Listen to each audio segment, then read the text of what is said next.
Assalamualaikum warahmatullahi wabarakatuh. Selamat datang kembali di channel Keramat Horor. Kali ini saya akan membagikan sebuah kisah.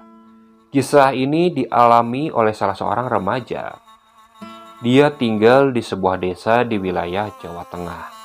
Dan ternyata desa tempat tinggalnya ini pernah mengalami suatu teror yang menakutkan. Bagaimana kisahnya? Simak terus videonya sampai selesai. Dan jangan lupa, sebelum mulai ke ceritanya, alangkah baiknya kalian santaikan dulu saja diri kalian. Kalau yang mau ngopi, silakan siapkan kopinya dulu. Kalau yang mau makan, silakan. Semoga kalian kenyang dan berkah dari apa yang kalian makan. Dan kalau kalian yang mendengarkan saat hendak tertidur, silakan saja. Semoga kalian bermimpi indah. Dan kalau yang mendengarkan saat bekerja, alangkah baiknya kalian tunggu waktu santai kalian. Dan kalau tetap ingin mendengarkan saat bekerja, silakan saja. Yang penting tidak mengganggu aktivitas bekerja kalian. Saya doakan semoga pekerjaan kalian lancar. Kalau sudah, kita mulai ke ceritanya.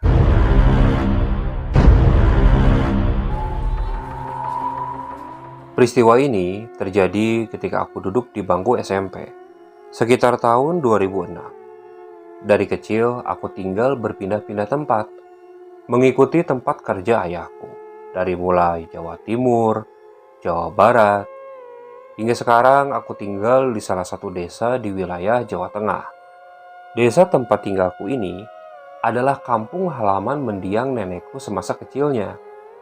Ketika pertama kali datang dan tinggal di rumah ini, ibu selalu bilang bahwa aku sangat rewel dan selalu meminta kembali ke kota sebelumnya. Padahal ibu tidak pernah melihatku seperti itu.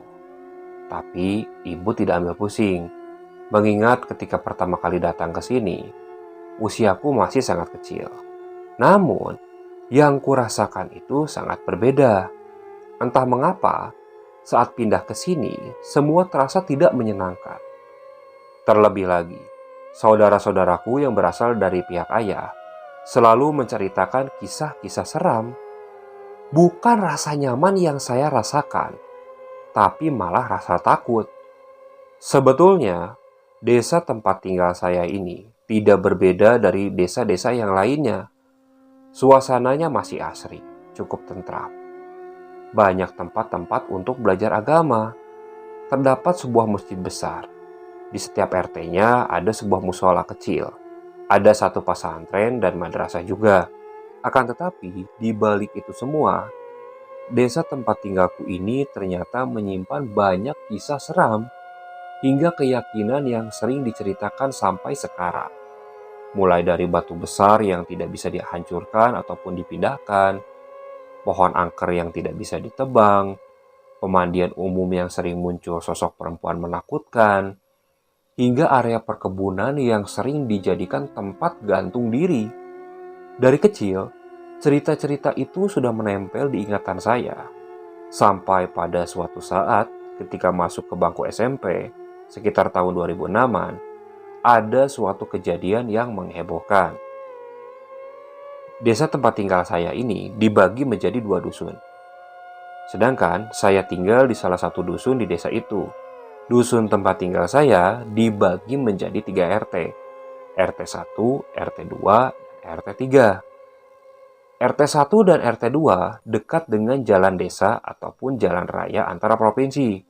Sedangkan RT 3 ini posisinya lebih masuk ke dalam dusun. Ditambah lagi, di RT 3 ini minim penerangan. Bahkan beberapa rumah-rumah warga masih bersebelahan dengan area sawah, kebun, dan area hutan yang konon dulu sering terjadi pembantaian ketika zaman gerombolan. Awalnya, kami mendapatkan kabar bahwa di RT 3 ini sering muncul suara-suara aneh, mulai dari suara bayi menangis, suara anak kecil yang seperti bermain sendiri, hingga suara orang dewasa yang meminta tolong. Awalnya, warga RT 3 ini tidak menghiraukan kejadian tersebut. Hingga pada akhirnya, setelah suara-suara itu menghilang, mulai bermunculan penampakan yang mengganggu sebagian warga di RT 3. Salah satu yang menjadi korbannya adalah teman saya. Sebut saja namanya Padil. Saya kenal Padil ini sejak kecil karena sering bertemu ketika bermain sepak bola bersama. Walaupun umur kami berbeda 2 tahun, tapi saya dan Padil ini cukup akrab. Padil memiliki seorang ayah yang bekerja sebagai penjual bakso. Hampir setiap hari sepulang sekolah, Padil ini selalu membantu pekerjaan ayahnya tersebut. Saat kejadian itu, Padil baru pulang membantu ayahnya berjualan. Ayahnya lalu menitipkan gerobaknya kepada Padil yang diletakkan di depan rumah. Sedangkan beliau pergi sebentar karena ada urusan. Padil yang sudah capek lalu masuk ke rumah dan tiduran di kursi panjang yang berada di ruang tamu sambil mengawasi gerobak baksonya. Saat itu ia heran, mengapa seisi rumah sangat sepi. Ibu dan adiknya juga tidak terlihat di dalam rumah. Karena kondisi capek dan mulai mengantuk, Padil lalu mulai memejamkan mata. Tapi tak lama kemudian setelah itu, tiba-tiba pintu rumahnya seperti dibanting. Padil yang kaget segera bangun dan melihat siapa yang membanting pintunya tersebut. Namun apa yang dia lihat benar-benar membuatnya tak bisa bergerak. Ia melihat dua sosok yang hitam legam, ukurannya cukup besar, sedang menghadangnya dan berdiri di pintu tersebut. Dua sosok itu membuat Padil terasa beku. Ia langsung shock dan ia tak bisa melakukan apapun. Hingga akhirnya Padil pun pingsan dan tidak sadarkan diri. Ia baru sadar saat ibunya berteriak membangunkannya secara histeris sambil bertanya apa yang terjadi. Padil lalu menceritakan apa yang dialami tadi, apa yang dia lihat saat itu. Tapi dua sosok yang tadi terlihat oleh Padil itu sudah tidak ada. RT 3 mulai geger. Cerita Padil tersebar. Ada yang percaya, ada pun yang tidak. Ada yang menganggap Padil hanya kecapean. Namun beberapa warga menilai apa yang dialami oleh Padil ini adalah gangguan gaib. Setelah kejadian yang dialami oleh Padil ini, ternyata beberapa tetangga di rumah Padil mulai mengalami kejadian yang sama. Dari mulai suara-suara yang terdengar menyeramkan saat malam hari, hingga penampakan gaib. Salah satu yang mengalami kejadian tersebut, sebut saja namanya Ibu Imas. Rumah Ibu Imas ini tepat di belakangnya ada area perkebunan. Ditambah lagi, kamar mandi Ibu Imas berada di belakang, bersebelahan dengan sumurnya. Pada malam hari, Ibu Imas ini hendak pergi ke kamar mandi. Saat dia lihat ke kamar mandi, ternyata bak mandinya itu kosong, tidak ada airnya. Ibu Imas lalu mengambil air di sumur. Dan saat Ibu Imas mengambil air ini, dia mendengar suara. Suara itu berasal dari arah kebun. Waktu itu Ibu Imas posisinya membelakangi area kebun. Terdengar suara seperti ini. Imas, Imas. Awalnya, Ibu Imas diam saja. Namun suara itu terus saja terdengar. Akhirnya, karena penasaran, Ibu Imas selalu menengok ke belakang. Dan saat Ibu Imas melihat ke belakang, ia melihat ada sesosok pocong yang sedang berdiri. Wajahnya dipenuhi oleh belatung. Melihat kejadian itu, untungnya Ibu Imas tidak langsung pingsan. Kakinya masih kuat untuk berlari. Tanpa pikir panjang, Ibu Imas langsung masuk ke dalam rumah. Dan setelah masuk ke dalam rumah ini, pintu belakangnya terdengar seperti diketuk. Otomatis Ibu Imas tidak mau membukanya. Karena dia tahu di belakang itu ada sosok pocong yang menakut-nakutinya. Hingga pagi harinya, Ibu Imas mulai menceritakan kejadian yang dia alami. Beberapa warga yang lain pun mulai merasakan teror tersebut. Dari mulai kaca rumahnya yang seperti dihantam oleh benda. Terus yang lebih parahnya, salah satu warga pernah ada hewan yang mendadak jatuh dari atap rumahnya. Padahal atap rumahnya itu tidak ada yang bolong. Dan lebih parahnya lagi, tiap tengah malam, rumah warga di RT 3 itu ada yang mengetuk. Beberapa warga pernah membuka pintu rumahnya, dan ketika dibuka, mereka melihat sosok yang hitam legam berdiri tidak jauh dari pintu rumahnya. Wajahnya cukup menakutkan, dengan taring yang panjang, mata yang merah, serta tubuh yang dipenuhi oleh bulu, serta tangannya itu yang terlihat sangat panjang, bahkan sampai di lututnya. Akhirnya, warga di RT 3 itu memilih untuk mengunci rumah ketika malam hari. Jadi, wilayah RT 3 itu sudah benar-benar sepi. Padahal biasanya selepas Isya, banyak warga yang keluar, baik mereka berkumpul di pos ronda, ataupun cuma ngobrol-ngobrol di teras rumah warga. Kini tidak ada aktivitas seperti itu. Mereka memilih berdiam diri di dalam rumah. Setelah kejadian yang dialami oleh warga RT 3, ternyata teror tersebut sekarang merembet ke RT 2. Warga di RT 2 ini mulai mengalami teror seperti yang dialami oleh warga di RT 3. Dari terdengar suara-suara gaib, ketukan pintu di tengah malam, bahkan suara-suara itu menyerupai suara yang kita kenal, baik itu teman ataupun saudara. Dan saat dibuka, sosok itu mulai menampakkan wujudnya yang menyeramkan. Baik sosok yang hitam legam, pocong, bahkan sosok kuntilanak. Mereka akhirnya bingung. Kenapa warga di sini diteror? Apa salah mereka? Salah satu yang mengalami teror di RT 2 itu sebut saja namanya Pak Widodo. Pak Widodo adalah salah satu pedagang yang biasa berjualan di pasar. Beliau biasanya berangkat pukul 12:30 malam menggunakan mobil kesayangannya. Sebelum berangkat, Pak Widodo ini mendengar suara mobilnya itu menyala. Awalnya Pak Widodo menyangka bahwa itu anaknya yang biasa menemaninya pergi ke pasar. Namun lama-kelamaan, klakson mobilnya itu mulai dinyalakan beberapa kali. Karena penasaran, Pak Widodo keluar kamar. Ternyata ketika keluar kamar, anaknya mulai keluar kamar juga. Otomatis Pak Widodo heran, itu yang menyalakan mobil siapa? Akhirnya mereka lalu mengecek mobil tersebut. Dan ketika dicek, mereka sangat aneh. Posisi mobil Pak Widodo ini berada di dalam garasi. Dan garasi Pak Widodo menggunakan loading door dan digembok dari dalam.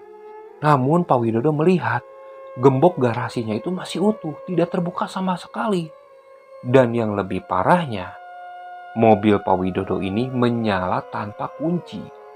Karena Pak Widodo biasanya ketika mobil sampai di garasi, beliau langsung mencabut kunci tersebut dan disimpan di dekat kamarnya. Mobil ini sangat aneh, kok bisa menyala tanpa kunci? Tanpa pikir panjang, waktu itu anaknya Pak Widodo langsung mengambil kunci dan mematikan mobilnya. Setelah mobilnya mati, Pak Widodo langsung mengajak anaknya untuk masuk ke rumah. Mereka waktu itu tidak berangkat ke pasar, karena Pak Widodo takut sosok yang menyalakan mobilnya itu mengikuti mereka ke pasar dan membuat takut ketika di jalan dan membuat mereka celaka.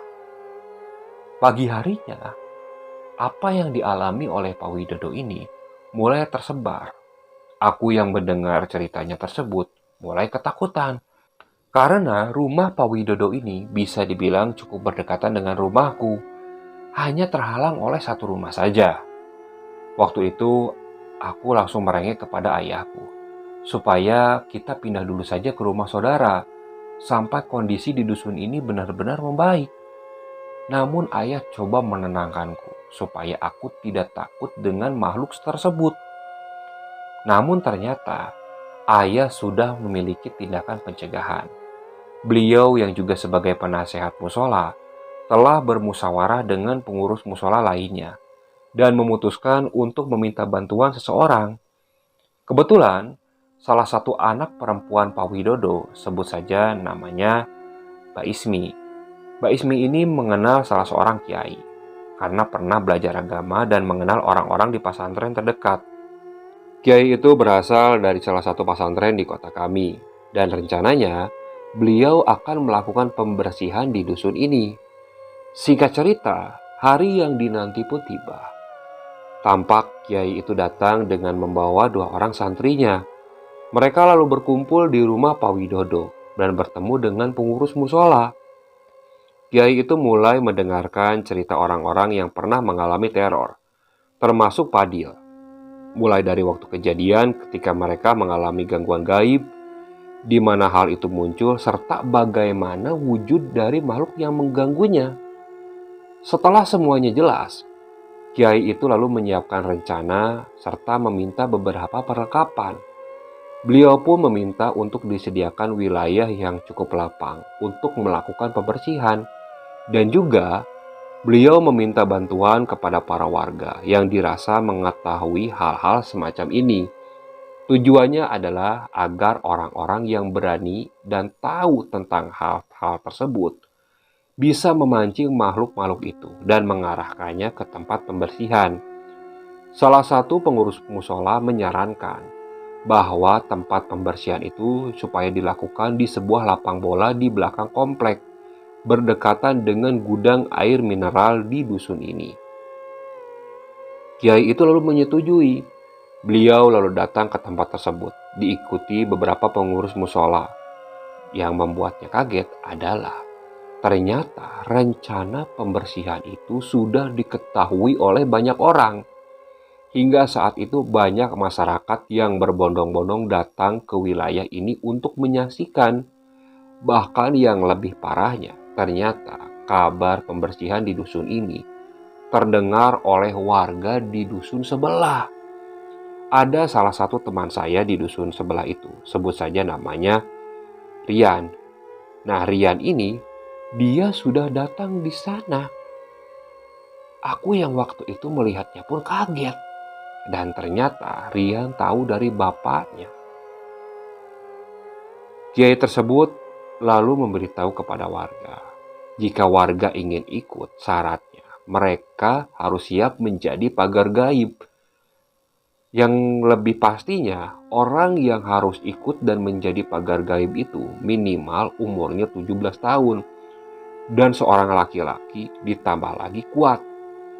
Mereka bertugas mengelilingi kiai tersebut dan berjaga-jaga sambil terus berdoa.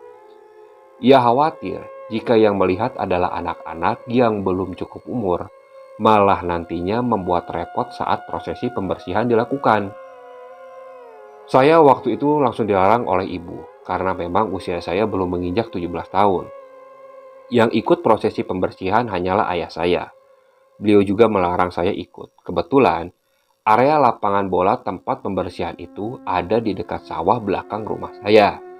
Saya takut, tapi juga penasaran. Tapi bagaimana? Saya tidak bisa berbuat apa-apa karena ibu sudah melotot dan mengawasi saya. Saya sempat melihat salah satu teman saya, sebut saja namanya Tri, yang tiba-tiba merangkul seorang bapak-bapak dan melipir masuk ke area tersebut. Ia pura-pura ngobrol dan bertanya kabar, lalu nyelonong dan masuk ke kerumunan orang yang akan melakukan pembersihan. Saya protes waktu itu kepada ibu. Padahal Tri juga waktu itu belum berusia 17 tahun. Tapi tetap saja, ibu tidak memperbolehkan saya.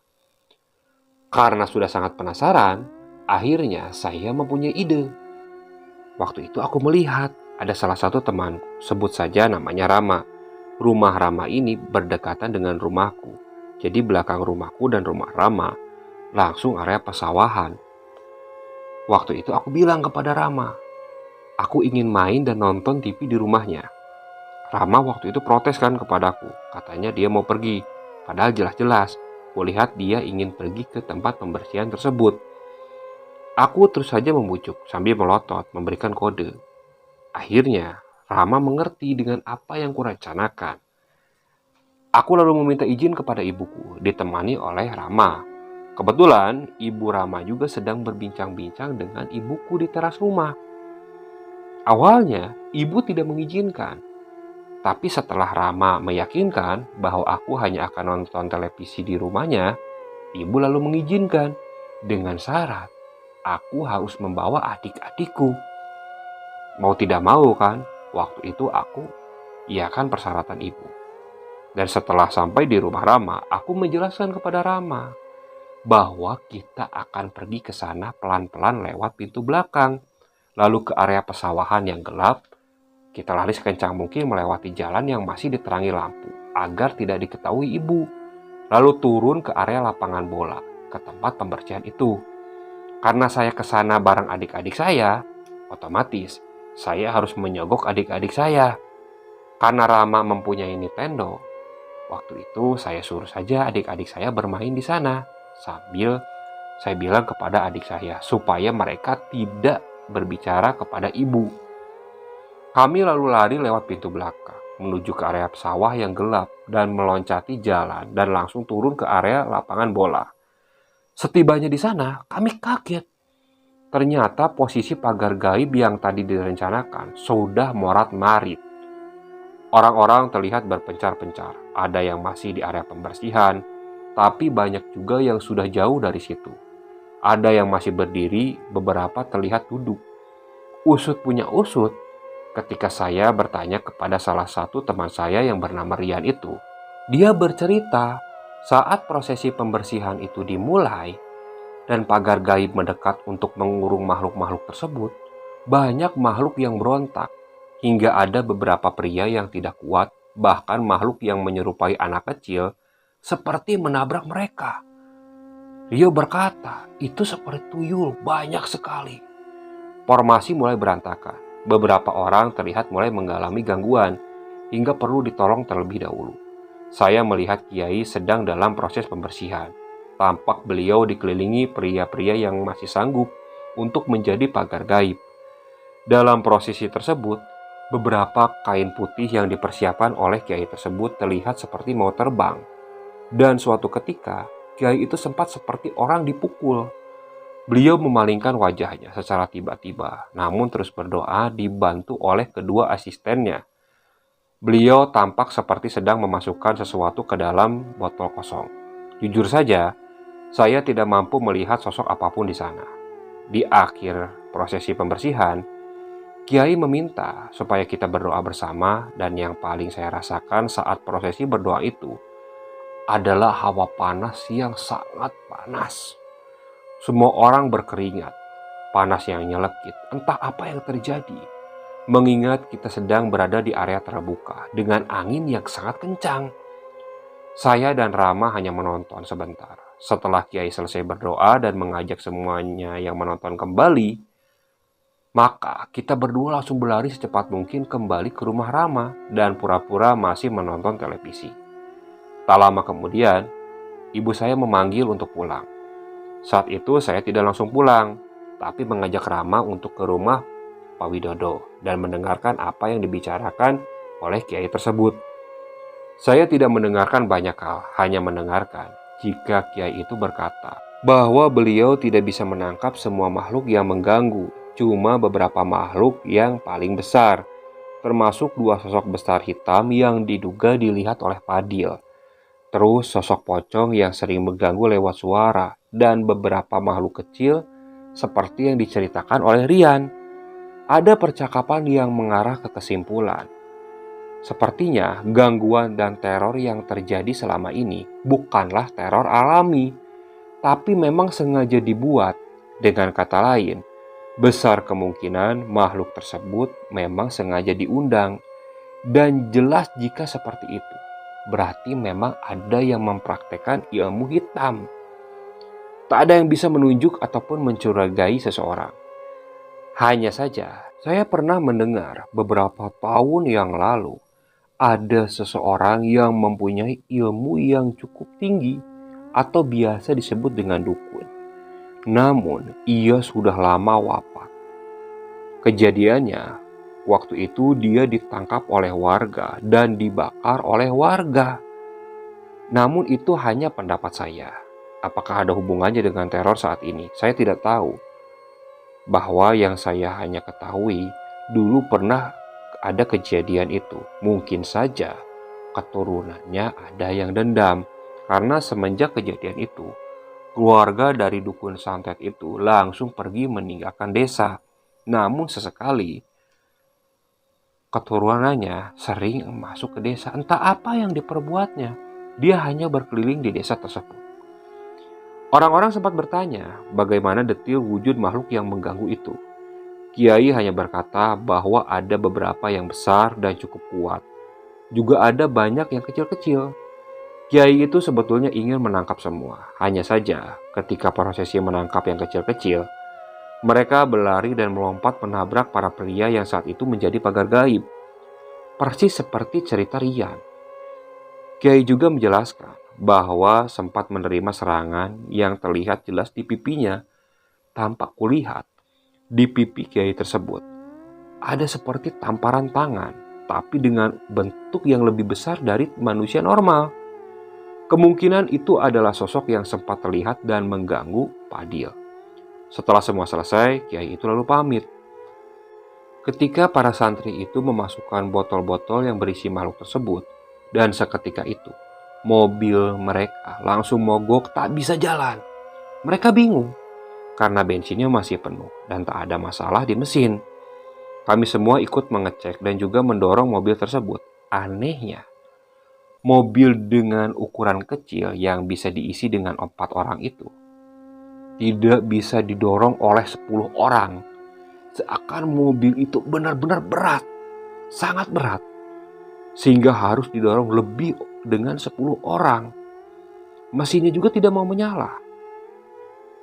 Ayah waktu itu menyarankan supaya botol itu coba dikeluarkan dulu. Santri itu coba mengeluarkan botol tersebut, dan saat dikeluarkan, anehnya mobil itu bisa menyala.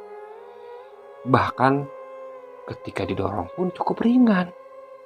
Namun ketika botol itu dimasukkan kembali, mobil langsung mati.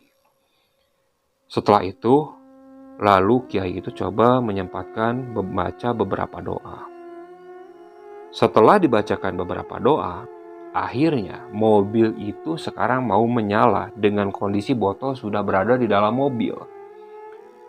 Bapakku sempat bertanya, mau dikemanakan botol itu? Kiai itu menjawab, botol-botol itu akan dibuang di suatu tempat yang sangat jauh. Singkat cerita, setelah kejadian pembersihan itu, kondisi dusun saya ini mulai berangsur-angsur pulih, seperti sedia kala. Walaupun beberapa orang masih mengaku menerima gangguan-gangguan lain, tapi sudah sangat jarang dan tidak terlalu berbahaya. Kondisi di RT 3 pun sudah berubah total. Kini sudah banyak penerangan dan warga sudah mulai berani keluar. Oke, sekian untuk cerita kali ini. Saya mohon maaf apabila masih banyak kekurangan dalam pembawaan ceritanya. Kritik dan sarannya silakan kalian bisa cantumkan di kolom komentar. Tak lupa kami juga ucapkan banyak terima kasih kepada para penonton yang masih terus mendukung channel kami, baik yang terus menonton dan terus mengomen. Kami ucapkan banyak terima kasih. Semoga kalian selalu diberi kesehatan, dipermudah segala urusannya, dan dilancarkan rezekinya. Dan bagi para penonton yang masih belum subscribe, alangkah baiknya kalian klik tombol subscribe-nya supaya kami bisa terus semangat untuk membawakan cerita-cerita lainnya. Terus ikuti cerita yang dibawakan oleh channel Keramat Horor ini. Assalamualaikum warahmatullahi wabarakatuh.